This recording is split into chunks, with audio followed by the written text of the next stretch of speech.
الحمد للہ رب العالمین والصلاة والسلام علی خاتم النبیین اما بعد فاعوذ باللہ من الشیطان الرجیم بسم اللہ الرحمن الرحیم ثم قست قلوبكم من بعد ذلك فهي كالحجارة أو أشد قسوة وَإِنَّ مِنَ الْحِجَارَةِ لَمَا يَتَفَجَّرُ مِنْهُ الْأَنْهَارُ وَإِنَّ مِنْهَا لَمَا يَشَّقَّقُ فَيَخْرُجُ مِنْهُ الْمَاءُ وَإِنَّ مِنْهَا لَمَا يَهْبِطُ مِنْ خَشْيَةِ اللَّهِ وَمَا اللَّهُ بِغَافِلٍ عَمَّا تَعْمَلُونَ۔ ترجمہ: پھر اس کے بعد تمہارے دل سخت ہو گئے تو وہ پتھروں کی طرح ہیں، بلکہ ان سے بھی زیادہ سخت ہیں، اور پتھروں میں تو کچھ وہ ہیں جن سے ندیاں بہہ نکلتی ہیں، اور کچھ وہ ہیں کہ جب پھٹ جاتے ہیں تو ان سے پانی نکلتا ہے، اور کچھ وہ ہیں جو اللہ کے ڈر سے گر پڑتے ہیں، اور اللہ تمہارے اعمال سے ہرگز بے خبر نہیں۔ ثم قست قلوبکم، پھر تمہارے دل سخت ہو گئے۔ تفسیر صراط الجنان میں ہے، اس آیت کی ایک تفسیر یہ ہے کہ حضور پر نور صلی اللہ تعالی علیہ وآلہ وسلم کے زمانے میں موجود یہودیوں کو مخاطب کر کے فرمایا گیا کہ اپنے آباء و اجداد کے عبرت انگیز واقعات سننے کے بعد تمہارے دل حق بات کو قبول کرنے کے معاملے میں سخت ہو گئے، اور وہ شدت و سختی میں پتھروں کی طرح ہیں، بلکہ ان سے بھی زیادہ سخت ہیں، کیونکہ پتھر بھی اثر قبول کرتے ہیں کہ کچھ پتھروں سے ندیاں بہ نکلتی ہیں، اور کچھ ایسے ہیں کہ جب پھٹ جاتے ہیں تو ان سے پانی نکلتا ہے، اور کچھ وہ ہیں جو اللہ تعالیٰ کے ڈر سے اوپر سے نیچے گر پڑتے ہیں، جبکہ تمہارے دل اطاعت کے لیے جھکتے ہیں، نہ نرم ہوتے ہیں، نہ اللہ تعالیٰ سے ڈرتے ہیں، اور نہ ہی وہ کام کرتے ہیں جس کا انہیں حکم دیا جاتا ہے۔ اور یاد رکھو کہ اللہ تعالیٰ تمہارے اعمال سے ہرگز بے خبر نہیں، بلکہ وہ تمہیں ایک خاص مدت تک کے لیے مہلت دے رہا ہے۔ دوسری تفسیر یہ ہے کہ اس آیت میں بنی اسرائیل کے وہ لوگ مراد ہیں جو حضرت موسیٰ علیہ الصلوۃ والسلام کے زمانے میں موجود تھے۔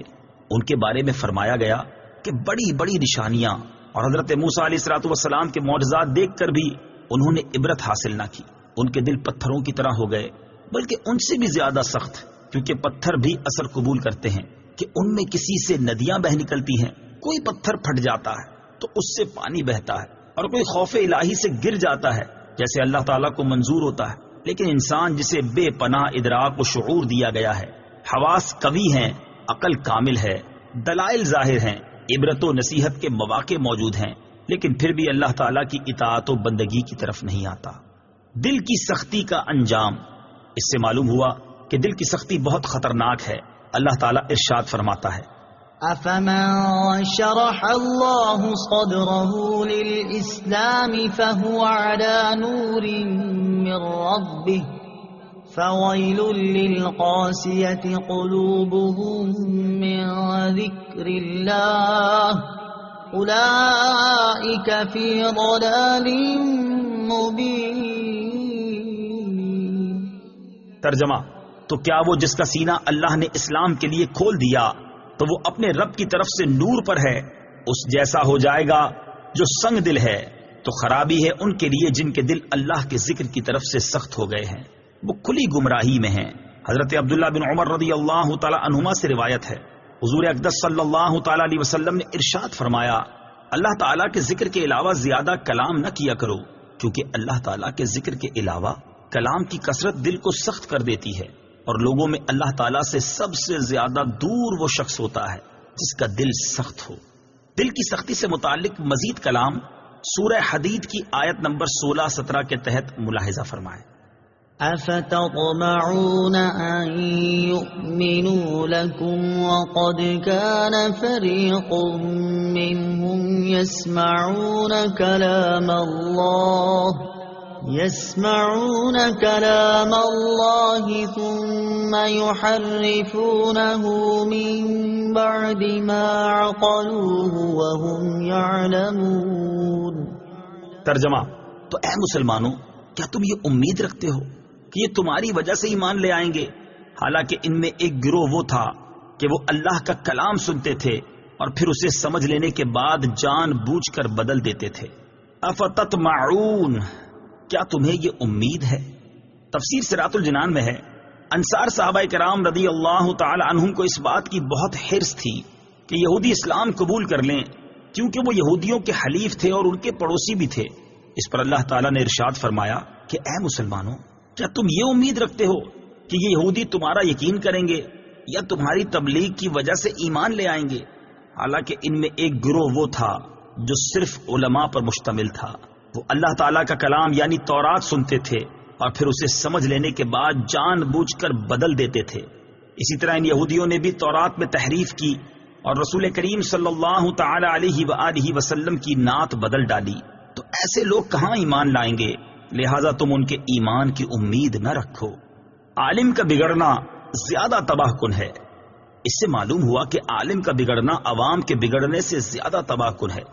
کیونکہ عوام علماء کو اپنا ہادی اور رہنما سمجھتے ہیں۔ وہ علماء کے اقوال پر عمل کرتے اور ان کے افعال کو دلیل بناتے ہیں، اور جب علماء ہی کے عقائد و اعمال میں بگاڑ پیدا ہو جائے تو عوام راہ ہدایت پر کس طرح چل سکتی ہے؟ اور کئی جگہ پر شاید یہ عالم کہلانے والوں کی بد عملی کا نتیجہ ہے کہ آج لوگ دیندار طبقے سے متنفر ہو رہے ہیں اور ان کے خلاف اپنی زبان طعن دراز کر رہے ہیں۔ اعلیٰ حضرت امام احمد رضا خان علیہ رحمت الرحمان نے فرمایا، ائمہ دین فرماتے ہیں، اے گروہ علماء، اگر تم مستحبات چھوڑ کر مباحات کی طرف جھکو گے تو عوام مکروہات پر گریں گے، اگر تم مکروہ کرو گے تو عوام حرام میں پڑیں گے، اگر تم حرام کے مرتکب ہوگے تو عوام کفر میں مبتلا ہوں گے۔ یہ ارشاد نقل کرنے کے بعد فرمایا، بھائیو، للہ اپنے اوپر رحم کرو، اپنے اوپر رحم نہ کرو تو امت مصطفیٰ صلی اللہ تعالی علیہ وسلم پر رحم کرو۔ چرواہے کہلاتے ہو، بھیڑیے نہ بنو۔ وَإِذَا لَقُوا الَّذِينَ آمَنُوا قَالُوا آمَنَّا وَإِذَا خَلَا بَعْضُهُمْ إِلَى بَعْضٍ قَالُوا أَتُحَدِّثُونَهُم بِمَا فَتَحَ اللَّهُ عَلَيْكُمْ لِيُحَاجُّوكُم بِهِ عِندَ رَبِّكُمْ أَفَلَا تَعْقِلُونَ أَوَلَا يَعْلَمُونَ أَنَّ اللَّهَ يَعْلَمُ مَا يُسِرُّونَ وَمَا يُعْلِنُونَ۔ ترجمہ، اور جب یہ مسلمانوں سے ملتے ہیں تو کہتے ہیں کہ ہم ایمان لا چکے ہیں، اور جب آپس میں اکیلے ہوتے ہیں تو کہتے ہیں کیا ان کے سامنے وہ علم بیان کرتے ہو جو اللہ نے تمہارے اوپر کھولا ہے، تاکہ اس کے ذریعے یہ تمہارے رب کی بارگاہ میں تمہارے اوپر حجت قائم کریں؟ کیا تمہیں عقل نہیں؟ کیا یہ اتنی بات نہیں جانتے کہ اللہ جانتا ہے جو کچھ وہ چھپاتے ہیں اور جو کچھ ظاہر کرتے ہیں؟ وَإِذَا لَقُوا، اور جب وہ ملتے ہیں۔ تفسیر صراط الجنان میں ہے، حضرت عبداللہ ابن عباس رضی اللہ تعالی عنہما فرماتے ہیں، یہودی منافق جب صحابہ اکرام علیہم رضوان سے ملتے تو ان سے کہتے کہ جس پر تم ایمان لائے اس پر ہم بھی ایمان لائے، تم حق پر ہو اور تمہارے آقا محمد مصطفیٰ صلی اللہ تعالی علیہ وسلم سچے ہیں، ان کا قول حق ہے، ہم ان کی نعت و صفت اپنی کتاب توریت میں پاتے ہیں۔ جب یہ اپنے سرداروں کے پاس جاتے